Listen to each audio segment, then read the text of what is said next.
I believe this episode you were going to do a sort of quasi-interview with me and Aaron, where we talk about setting up our games or something. Yeah, quasi. We'll call it a world-building roundtable, right? Yeah, Ooh, I like the sound of that. It's the best shape for tables. Yeah. It's also the best shape for worlds, Yeah. as opposed to the flat ones. Yes. Unless you're Minecraft, then cubular worlds. Or, what is it? Trinivale. That's another cube for you. Oh, Trinivale's a Or cube? Yeah. Yeah. I don't know. Matt, do you listen to any like role RPG podcasts? Yeah, I listened to this one called Systems. I haven't heard of them. Are they good? Yeah, they're pretty good. You should check them out. You can listen to them on any major podcast streaming platform. I don't know exactly what kind of magic was going on there because I feel like I feel like I'm a pretty good game master in general, but I was on something with Lizards of the Toast. It was I'm still really proud of myself. I think that's my best game mastering I've done. I thought it was pretty good. I liked it. But we're going to be taking a quick break from Dystropia. We're going to be working on a different campaign, probably one that I'm running, which is the aforementioned Pirates themed one.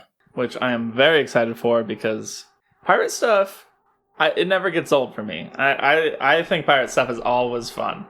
Plus, like, I don't know, pirate fiction has so little of the cool stuff from, like, real pirate history.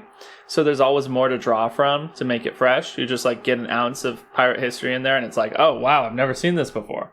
Yeah, true. Although, don't be disappointed when my campaign is definitely still just kind of my take on Pirates of the Caribbean. Oh, for sure. As I've mentioned a few times in the briefings. I will enjoy just living through the tropes. So if it's completely predictable, I'll still have a good time. Yeah. Historical accuracy begins and ends at boats do float. Yeah. This doesn't even take place on regular Earth. Boats do float, hopefully. Well, who knows? Maybe you'll be on one that sinks. Try not to do that. Campaign would end. No promises. Possibly. But I think we kind of had. I was definitely excited to try to run a campaign of my own this time, or at least a longer one. I didn't know if Aaron had anything that he wanted to work on, but at like the point in time when I was like, hey, maybe I should run the next extended campaign. My regular RPG group, we'd kind of like been stopped for about a year or so. That actually just started back up again recently, so now I'm going to be running 2 campaigns again. Nice. Yeah. But so, I was looking through my list of a lot of the different campaigns that I do have. I've just kind of got my rolling ideas book. It's a little sad that there were, honestly, in terms of like I'd call them my big 4 or 5 developed campaigns that I have. This was actually kind of the one I wanted to do the least, but it's also the one that was probably the best fit for this podcast. Also, especially since the Cyberpunk one I'm running I'm currently also running that, and I really don't want to run the same campaign twice. I don't want to be running one group doing the same story as the other one. We could compete with them. No, they're doing a pretty bang up job. They accidentally committed a huge terrorism. Oh gosh. Yeah. That's a good hook for a cyberpunk game. So, but yeah, if you all haven't picked up by now, and I'm referencing the audience when I say you all, this is not a standard episode. What we are doing here is the 3 of us all have experience constructing games, running campaigns, and building the worlds that those campaigns take place in, and we wanted to take some time to discuss our own methods and our ideas and our processes for generating world building, and making a place for these campaigns to actually take place. This is going to be a kind of a roundtable session. There's not really a rhyme or a reason to anything going on right now, but between the 3 of us, there's at least one good idea somewhere, and we'll probably find it, hopefully. Speak for yourself. I've got 4 or 5. I just told you that. Wait, so you're out? Dang it. Oh, yeah. Front-loaded this episode.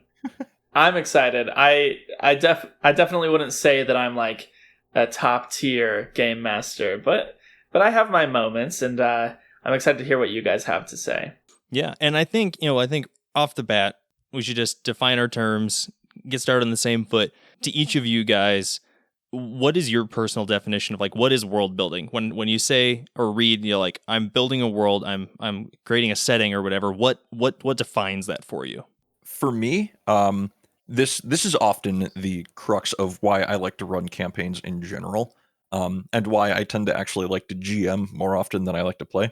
I'm really into characters. I like making a place where I've got all these different ideas for characters and seeing how they react and grow with the world, how actions of different players can shape them or butt up against them. A lot of the times when I'm creating a new campaign, I'll start with like the basic theme slash genre of the campaign. And then a lot of the world building elements will be built around some of the main characters that I have in mind for that. I put them on roughly the same level of importance as story, even because I think that characters are what drive a story. Um, you've got player characters that are interacting with the world, but the thing they're really interacting with the most in a lot of my campaigns is other characters. So for me, that's really what it's all about. And I like to play different characters. I kind of like to do some acting. I'm not necessarily good at it, but I like to have a lot of fun with it. And I like to try to, do what I can there. Yeah. I like the character centered approach because I think we thorough people. I'd say all three of us are very we're on the high end of thoroughness. I think sometimes when we think world building, we get focused on the nuts and bolts. The logistics, like what's this area? If they go off this side of the map, what's going to happen? But like, I definitely think that it's okay if the edge of the map is fuzzy. Matt, you were talking about like focusing on characters. For me, like my guiding light, I think in world building is like interesting conflicts that I can set up. Right. So, I mean, I have like a kind of general vibe that I want to go for with the genre, but then from there I'm like, ooh, this interesting thing could happen. Like, oh, what if they were superheroes, but there was this extreme level of corruption, and they had to deal with all sorts of temptations for like kind of going to the dark side of selling out into the worst kind of corrupt superheroes. What if Amazon stole our idea for a show? Yeah. Well, I thought I was so original back when I was first thinking up Protectors. I was like, wow, a story where superheroes have become part of the establishment. They've become over-celebrated, and they've been registered, and they're official workers of the government, and they're extremely corrupt. And sometimes the villains are more good than the heroes. I haven't seen this anywhere. And then, like a couple years after that, I learned about Marvel Civil War, and I was like, no. And then now there's The Boys, which went way further than Protectors ever did. Yeah. Although I think there's probably a pretty similar comparison that can be made between the Inescapable Fist and Homelander. Oh yeah, they are both terrible people.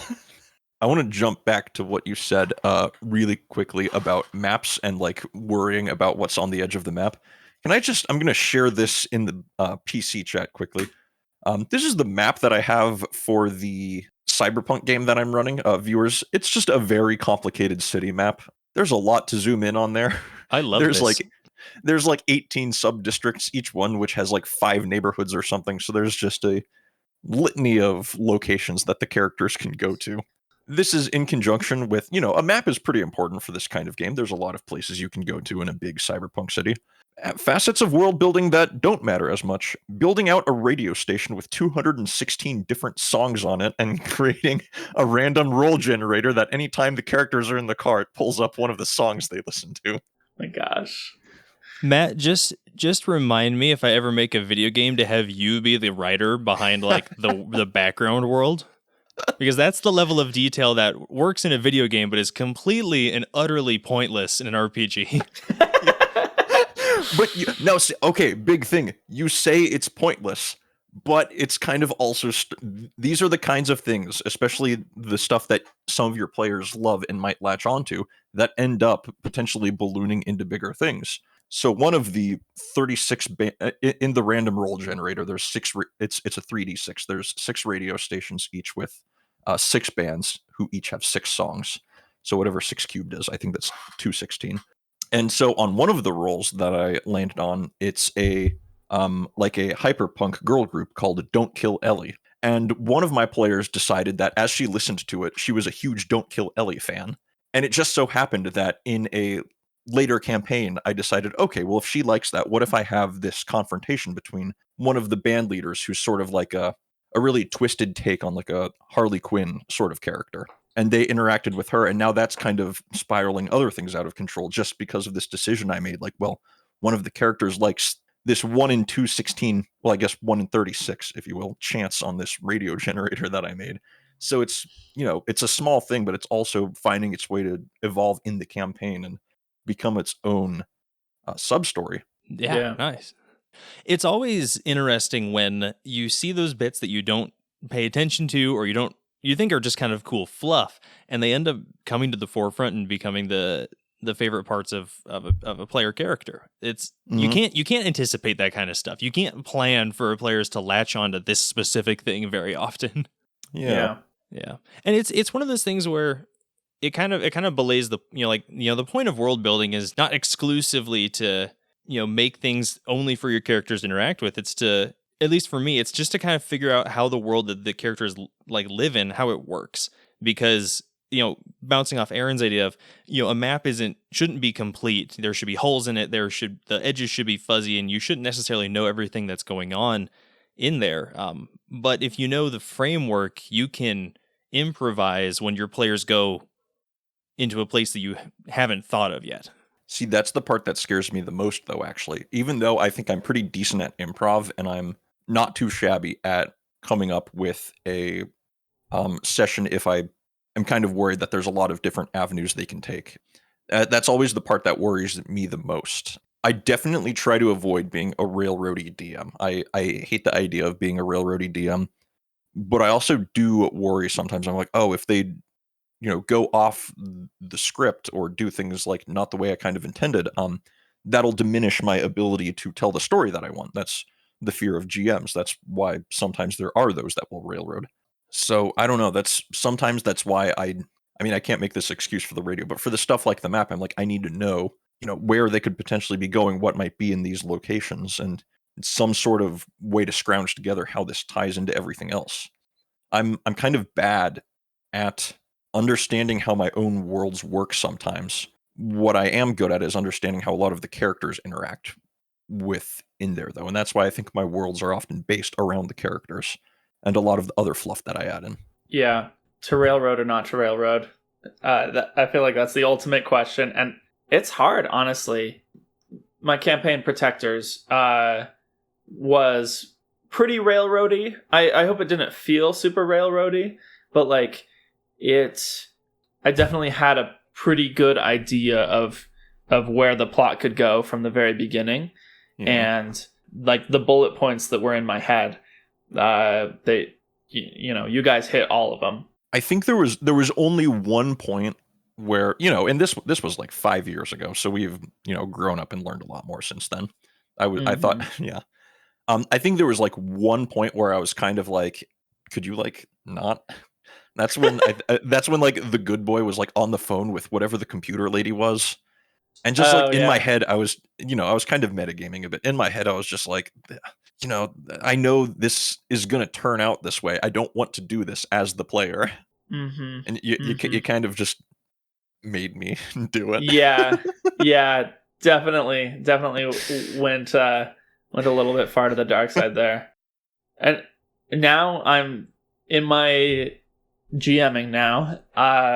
I've got this setting that I'm trying to do called Neapolis, where it's basically I poured a whole bunch of creativity into it with like stuff that I was interested in from political science classes. So I threw a whole bunch of different kinds of political movements into this one city and went a little bit overboard with making tons of options. And now I have this problem of like, okay, I've tried to make this sandbox with a whole bunch of different ideas for different conflicts that can happen. But the players, they kind of expect me to be like giving them exactly the plot.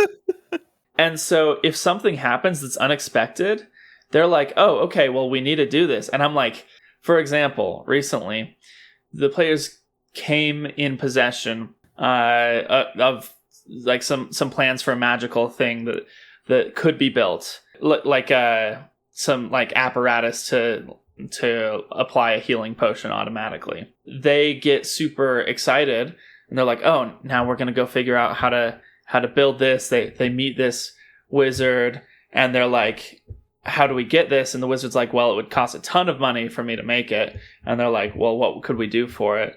Like, and then Matthew was like, I can steal a spell book from this elf. Anyway, putting together like different things that have happened from the past, like they're a plot that goes together coherently. And meanwhile, I, as the game master, I'm like panicking because I'm like, this is all, random stuff coming together. And I've tried to establish very well that if they go up against these elves, they will die.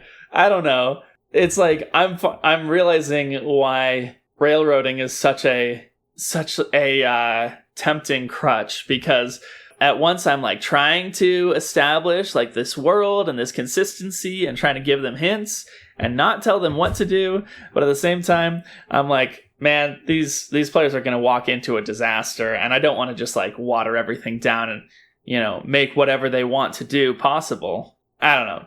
I kind of went off the rails there. I kind of got No, sidetracked. You're good. Because honestly, that kind of leads into a question that I was thinking about for a second here. Because I know, and this kind of moves off into like styles of world building and whatnot. But I know for me that when I'm starting out, it's very broad, and like it's stupidly complicated to a certain extent. But it's very broad. But every time I have to prep my next session, that's when the world building continues.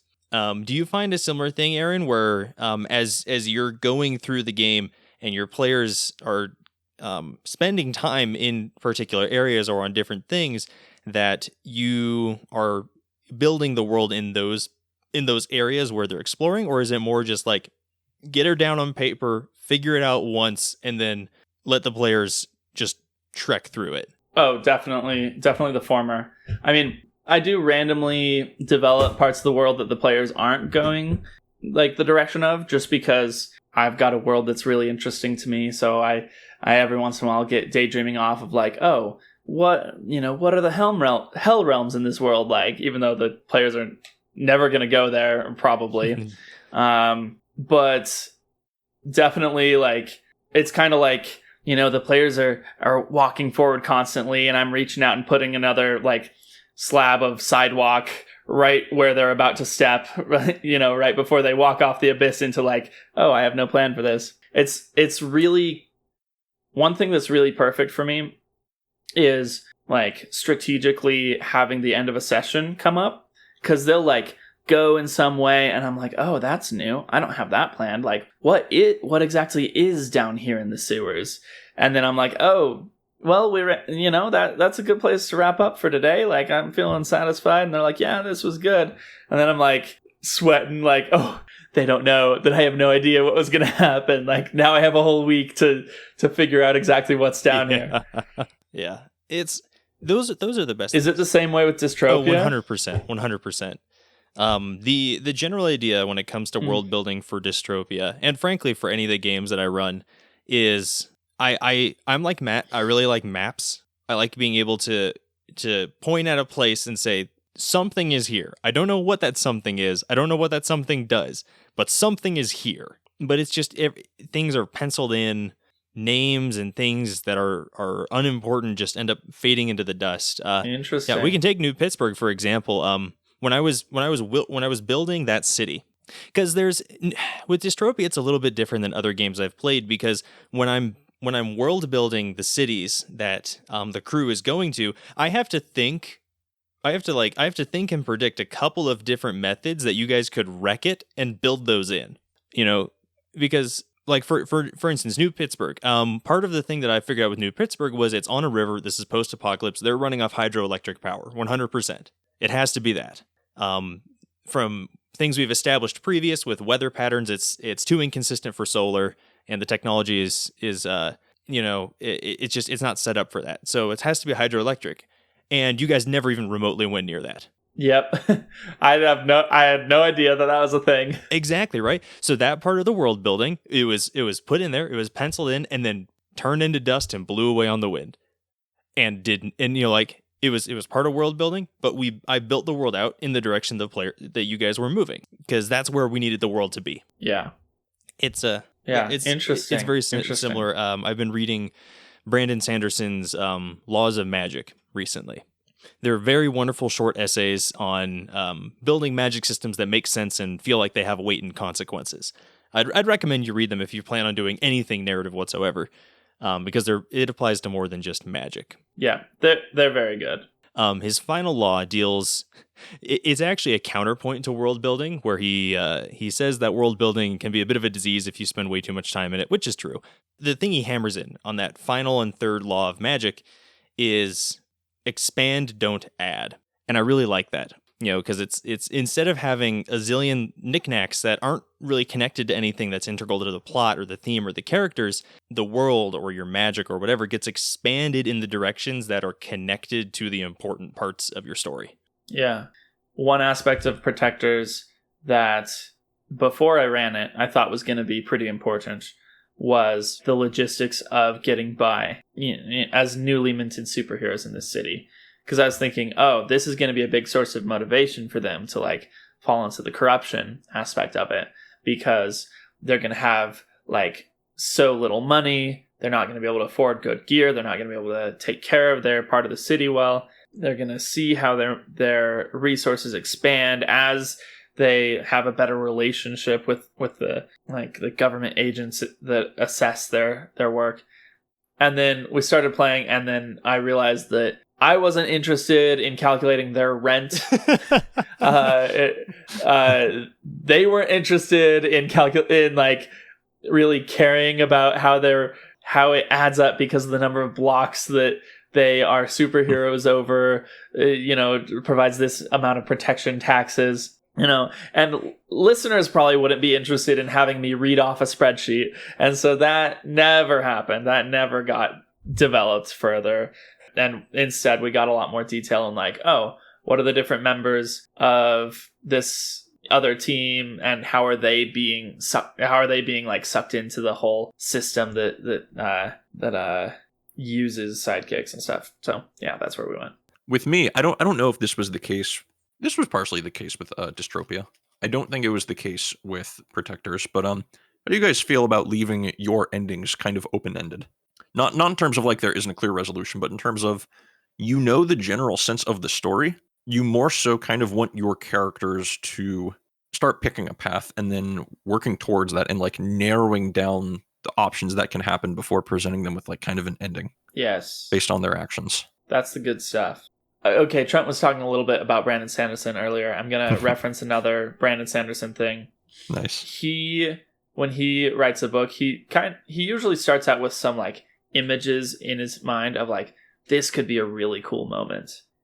And he works towards those. When I have a campaign, as conflicts are fueling the world building, I tend to think like, dang, it would be really cool if this thing ended up happening. But I have a few of those in my mind. And so it's like, yeah, Protectors, it could end with them completely failing to make it as superheroes, and they end up deciding to be villains officially. Or it could end with them like turning to the dark side, Star Wars Episode 3 style. Or it could end with like a minor success, and it's kind of like a step along their story as they beat some sort of adversary. And like all three of those sounded really good to me. So as I tried to leave options open, but like by the time we were like 4 episodes in, it was starting to pick off some of those. But yeah, I definitely like that idea of like narrowing down towards a good ending. Yeah.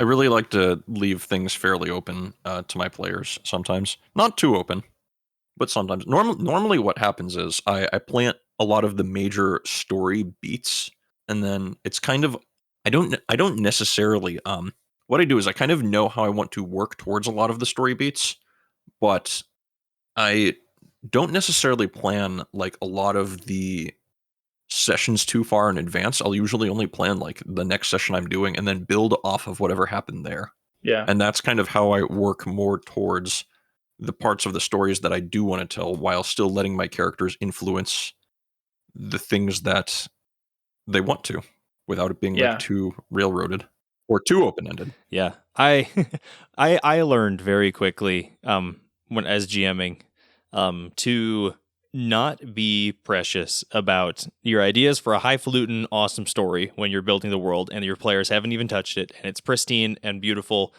Yeah, those don't exist.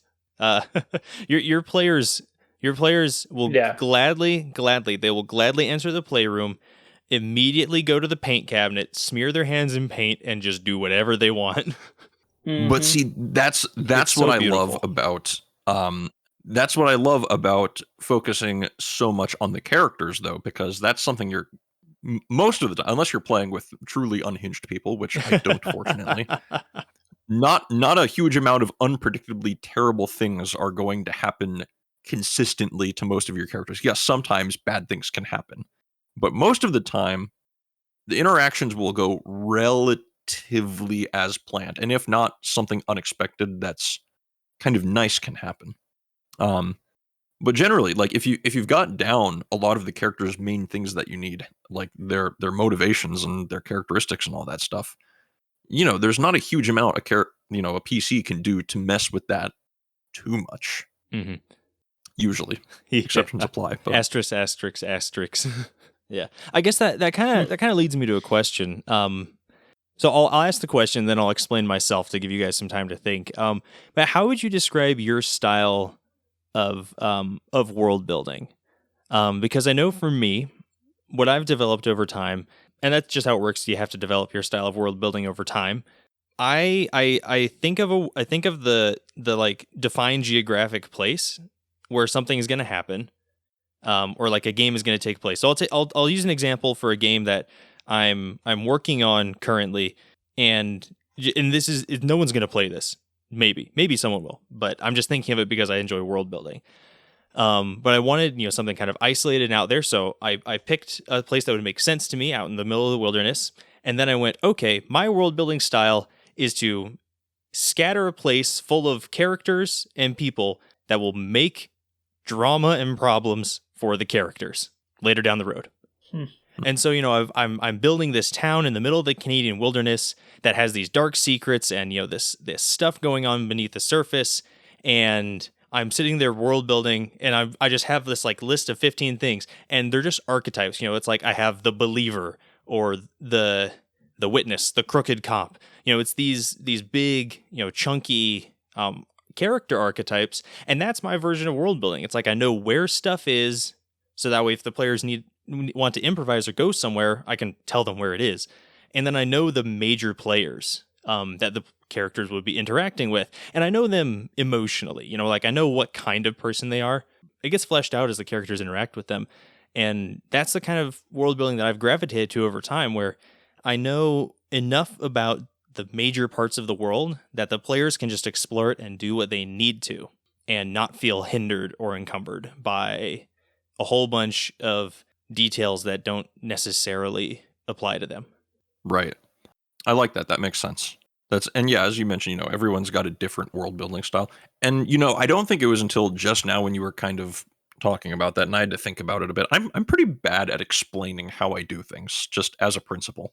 Rule one of being Matt: don't explain it. Yeah. Yeah, I'm bad at doing that. I just kind of do things sometimes. I think I kind of just thought about it for the first time and understood like how I build a world, because I was looking at, I've got my phone on here which has like all of my different things, and I was thinking about it. I was like, I think I just understood how I actually make all of these different campaigns. And it's more of a process than I thought it was. I mentioned most of the focus goes on the characters, but that's not necessarily the first thing that comes out. The first thing, of course, is I just think of like the theme. I think of a theme that would be cool, a very overarching thing. A space military campaign set in a solar system in the future. Um, a post-apocalyptic campaign where the characters are, coming in fresh from a different area. Um, a silly pirates campaign where they're all coming into port and their lives are about to be changed by a legend that they want to follow. A cyberpunk campaign, a group of mercenaries get tangled up in a huge conspiracy. Um, you know, all these different things. And I just realized, so it starts with that main overarching kind of theme / plot idea, the very basic one sentence pitch. Moves on from there into a map. I make like the rough map first. After that, come out with some of the ideas I think like, ooh, this would be a cool area for this kind of thing. And then from there, that's when I really spend a lot of time populating it with the people, all the different cities, all of that stuff, all of the different locations, mostly the people, again, because the world is populated by the people. That's what you interact with the most. And then I think after that, that's when I come up with the story. I think I like to come up with the characters a lot of times before I even really think of the story. Or sometimes it'll be in conjunction with each other. Like with my post-apocalyptic one, that one involves like kind of 4 main major factions. And I was kind of thinking of who might be leading these different factions and what they wanted at the same time as I was thinking like, okay, what are they? How are they interacting with each other? What does that lead to? How does that affect our, heroes? And so I think that's really actually what the process is for me. But it's funny, just like each of these different things are like, even though that process seems like it's pretty streamlined and makes sense, like the way I do all the different things is still just differently, at least, varying from campaign to campaign. It's interesting to hear about your guys' processes because I definitely think we all have a little bit different way of approaching it. I don't know, actually. The more I think about it, the more mine is not that far off from Matt's. I'd say, Trent, mine is probably pretty far from yours because it sounds like you're a lot more thorough with like figuring out exactly what kind of elements that people could encounter. But like, I think my world building style is like random daydreaming about stuff that could be cool. Yeah, it's like, the best. Oh, what if elves were evil and racist?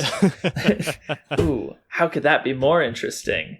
Ooh, what would that happen to the half elves? And then so step 1 is just like daydream and get lost.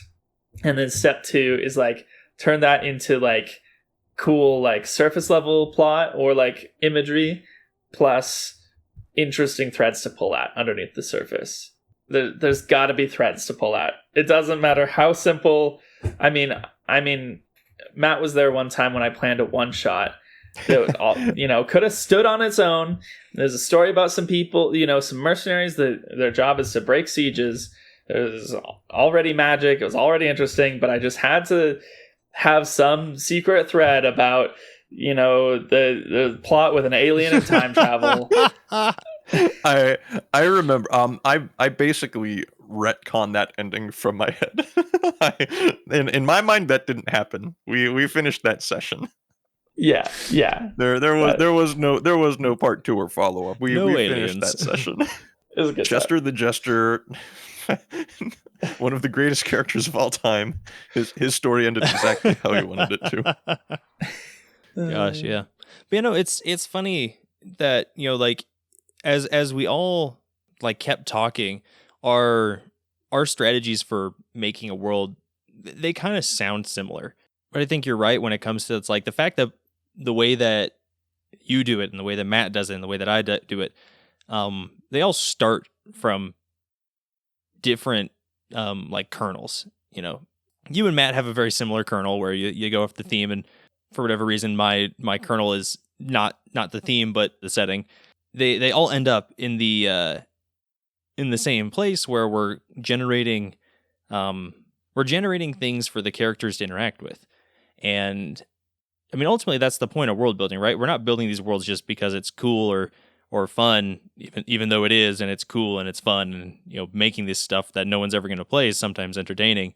But ultimately the point of making a world is for other people, for the players to take that world and then start twisting it into their own story. Because I mean, if we didn't want that to happen, we wouldn't be playing an RPG, we'd be writing a book. Mm-hmm. I mean, you say that, but also for me, like I mentioned, a lot of my big focus is on characters.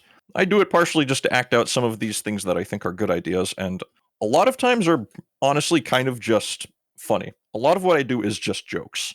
That's why most of my campaigns are kind of comedic in principle. It's kind of just funny sometimes. Yeah. I think about the weird Robin Hood kind of guy in The Witch is Dead.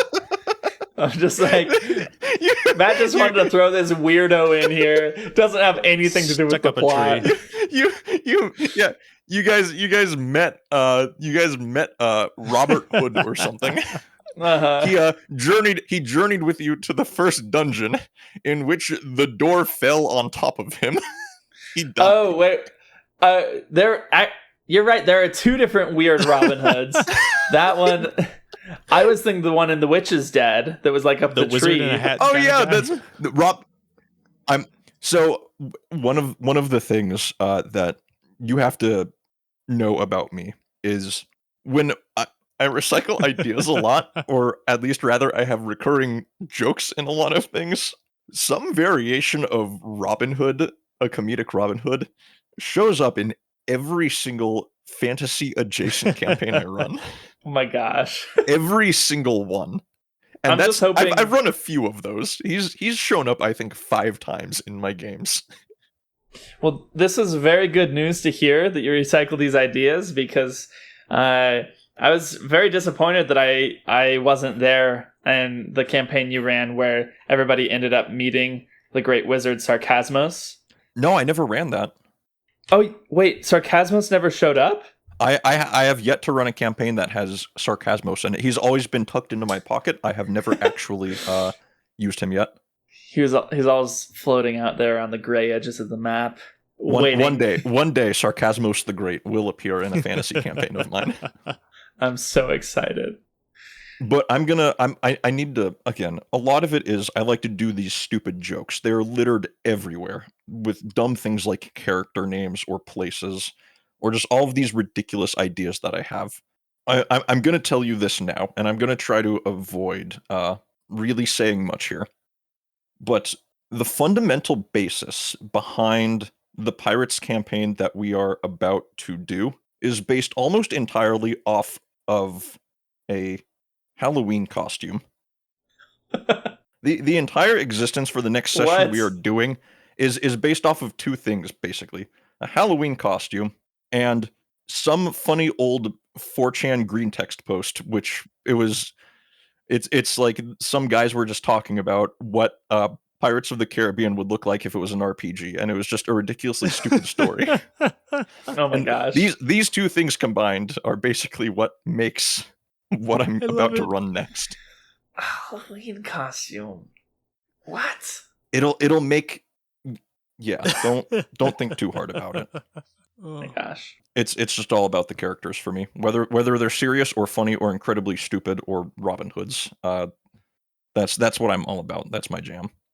Something Matt said earlier made my mind like hook back into an old idea I had, and my mind has been like racing, and it's like I keep having to be like, okay, Aaron, think world building.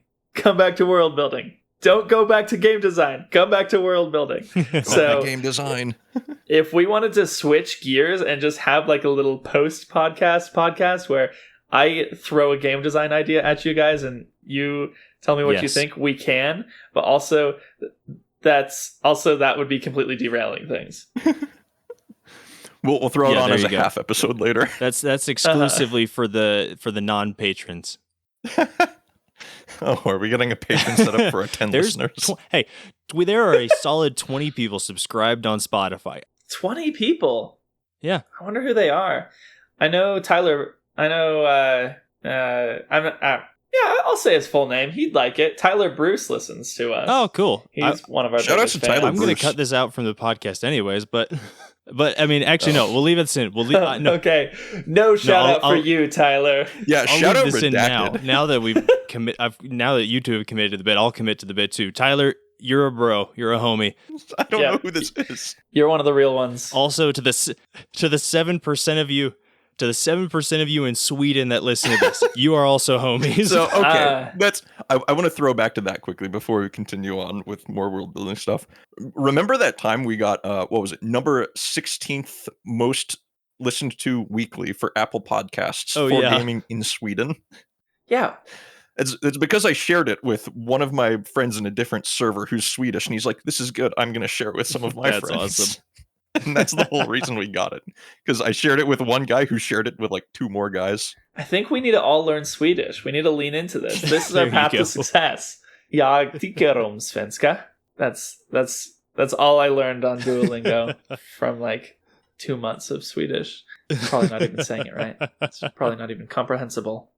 Yeah, in terms of world building, the other big thing for me is all about doing different genre stuff. Because even though I mostly run comedy-based stuff, I do like to play with different genres as they can relate to. You can make anything a comedy, basically. Well, I say that, but even then, some of the campaigns I have, actually, most of my main campaigns right now I aren't. say it doesn't need to comedies. be a comedy to have funny moments. That's for sure. That's true. I do live for the funny moments, but yeah, now that I'm looking at it, like the main one that I'm running, the cyberpunk one, that's not a comedy.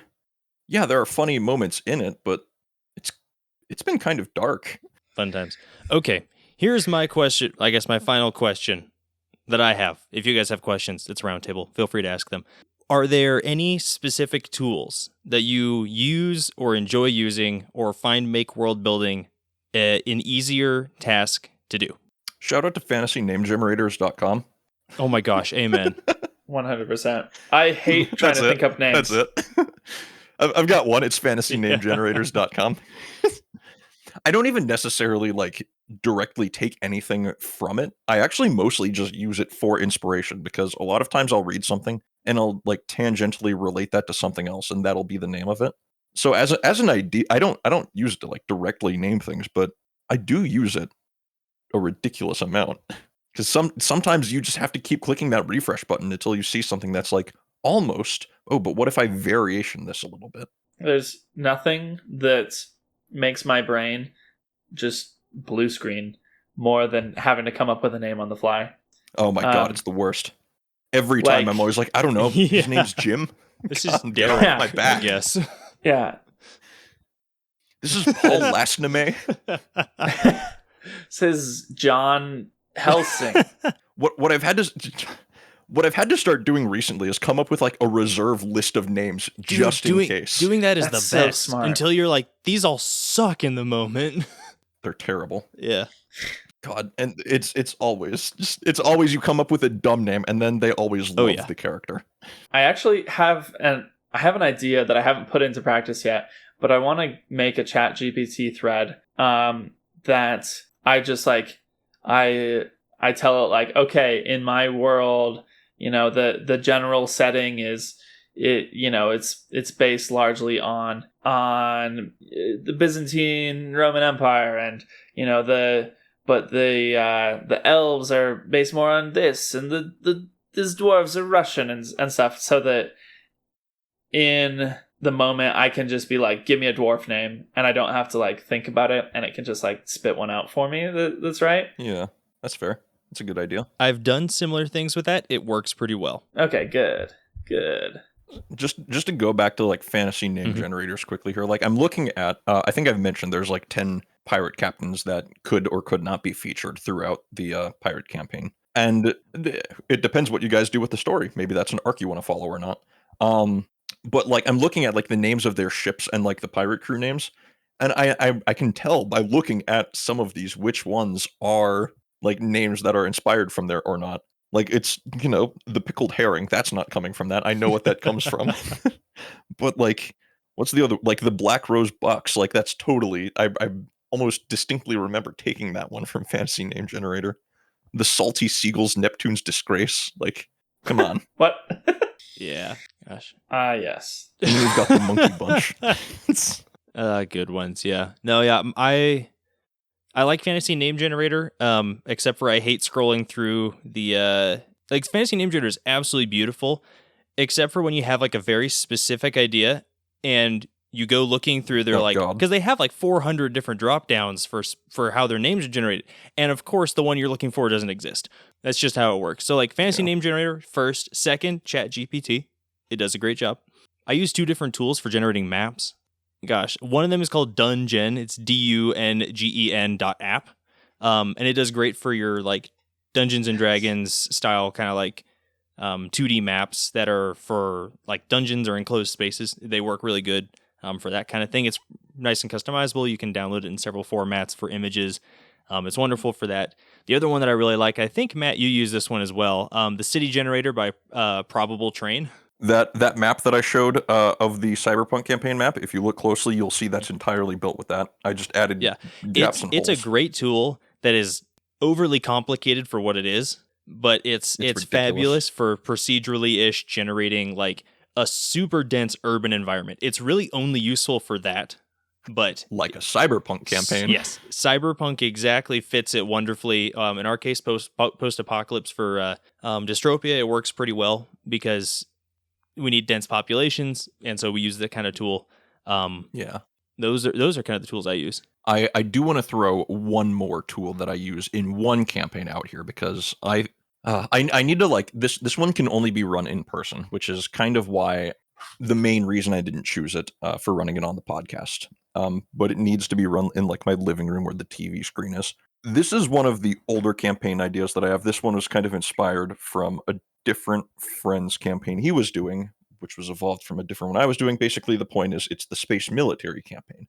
It takes place in a localized solar system here, so it's kind of on the edge of, the locations are all just the different planets in this large solar system. And at the time, I had been watching a lot of a YouTube channel called Artifexian, who I still watch sometimes too. He goes he's on like the way scientific and detail side of doing a lot of world building stuff. And I really liked a lot of the solar systems ideas. And also at the same time, I was playing a sandbox game called Universe Sandbox. So what I did was I took these real life scientific principles for building a solar system, started generating them in this 3D simulation map that's designed to try to accurately portray like space physics.